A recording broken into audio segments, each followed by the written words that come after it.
And the multiplicity of benefits will come because it'll start to affect my entire body. We don't fall out when information comes to us. We process it, we figure out what to do with it, and figuring deals with mathematics. We deal with the mathematics of a situation.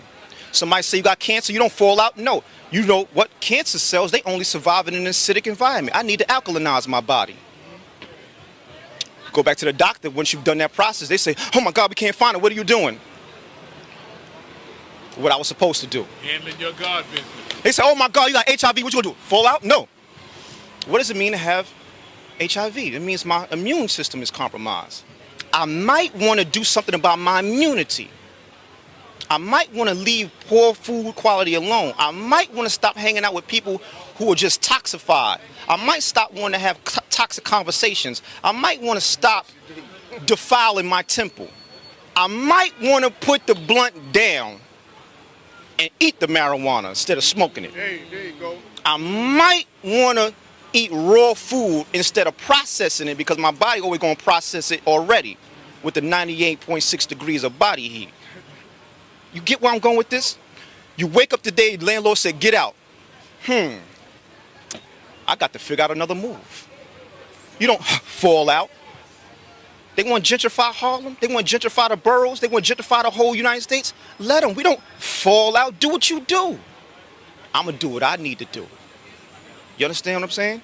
Because all that thinking you're doing is going to get you caught up in a bad situation. Because somebody pull a gun to your head, what you going to do? Are you going to look at the gun? Or are you going to start automatically calculating beyond light speed what you need to do? Should I disarm this individual? Or should I sit here and rationalize what's going on? Is this man with a gun to my head? No. You better start thinking swift and change the situation. Or you might be looking at your body from an astral plane point of view. You understand what I'm saying? It's real. Don't ever get shaken or stirred by nothing they do around here, man.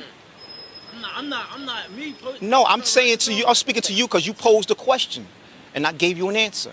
Your question's root word was quest. You went on a journey, whether it was for yourself or somebody else or somebody in TV land. I've answered all of you in simplicity and in truth. No specific doctrine, no school of thought was mentioned. I'm giving you bona fide truth and it's going to stick to the sun burnout and beyond. Peace. Peace. House of Consciousness. Yeah. Star Kim. I'm thoroughly impressed because I watched how you dialogue, and it was like a circus going on in front of your face. You feel me? And sometimes I got a hard time with that. Like when people are talking to me, I can't necessarily maintain focus sometimes and stay on my square. That's why when I listen to people, I don't look at them. But to make a long story short, it was a bunch of homosexuals walking past, and you didn't pay them no kind of mind. What I want to know is, A, how you stay... What? Wait, I'm sorry, yeah. What I want to know is, A, how do you stay so, like, just focused, tunnel vision, and B, how do you feel about homosexuals? Well, my ability to stay focused is because I know how to channel my energy now that I'm a little older. When I was young, I was erratic and sporadic like any young person because it's just a bunch of energy. When you come into this universe from eternity and you enter what's called time in our mother's womb and we come out, it's just energy, raw, pure. You know what I'm saying? As you grow older, you develop the ability to take your powers. No different from when you see DC Comics and Marvel Comics. As you notice, in the beginning, they didn't understand the power. They had it. Yeah, that's a fact. But they had to be taught how to focus the power. So what allowed me to focus was I had a great, incredible teacher called my mother. My mother made sure that I paid attention, and it didn't really cost me much. She made sure that if my homework was sloppy, you will do it all over and you will miss this Cosby Show. Because you're not going to give me no sloppy homework to sign. Because she knew it was sloppy because I wasn't focused. I was trying to listen to a different world and try to catch a little bit of that Cosby as it's coming on. And she's seen it in my work. So I learned young how to start harnessing my energy and focusing it.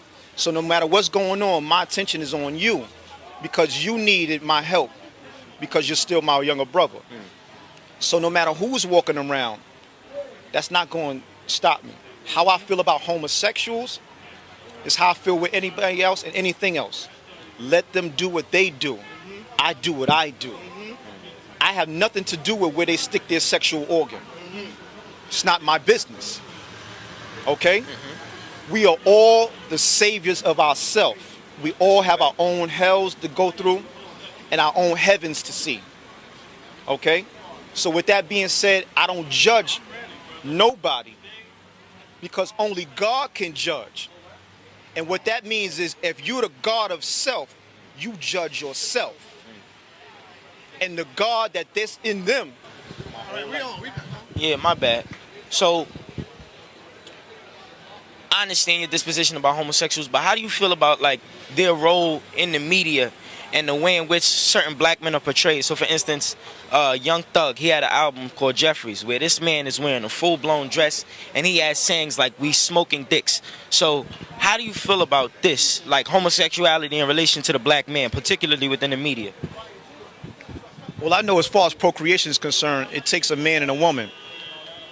Because true sexual intercourse is between a man and a woman. Because to enter the course, only sperm can enter the course because the fallopian tubes or the vagina is the course in which the sperm swim. Recreational activities is just that. It's recreating something.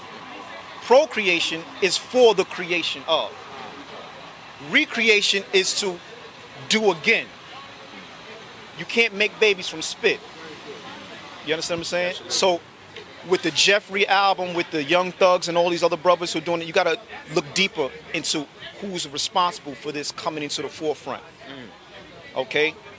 Leah Cohen is a check writer. That's what he's always been known at, even when his Def Jam time was under his helm. The people who have the money spin the cultures forward. They push the fashion agenda. They push the type of music you listen to. They push the educational setting. They push your allegiances. Because if you're not in control of yourself, you will go with every motion. But when you are Lord of yourself and God of yourself, you govern yourself, they can't push you where you don't want to be pushed. You understand what I'm saying? So, will I wear a dress? No, I won't. You get where I'm coming from? Absolutely. Will I judge or condemn and come down somebody's wearing a dress? No, because at any given moment, that person can wake up from that spell of ignorance.